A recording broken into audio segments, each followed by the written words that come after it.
The Loyalty Game, star-studded psychological suspense series ng ABS-CBN at Star Creative. Mapapanood na sa Hulyo. Excited na ang maraming kapamilya fans para sa pagdating ng The Loyalty Game, ang pinakabagong psychological suspense series mula sa ABS-CBN Studios at Star Creative na inaasahang magdadala ng matinding misteryo at emosyon sa mga manonood.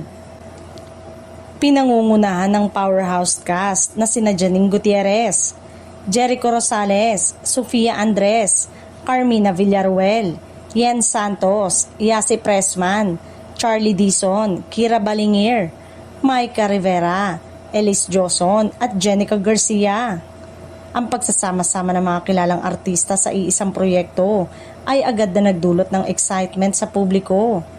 Sa direksyon ni May Cruz Alviar, inaasahang maghahatid ang serye ng isang kakaibang kwento ng puno ng suspense, tensyon at mga revelasyong tiyak na magpapaisip sa isang manonood sa bawat episode.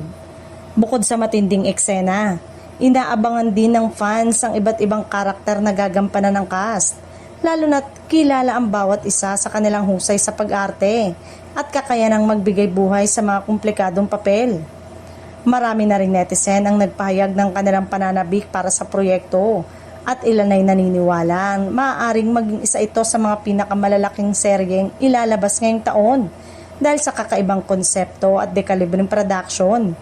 Mapapanood ang The Loyalty Game ngayong Hulyo, eksklusibo sa Prime Video. Hatid ng ABS-CBN Studios at Star Creative. Habang papalapit ang premiere nito, lalo pang tumitindi ang pananabik.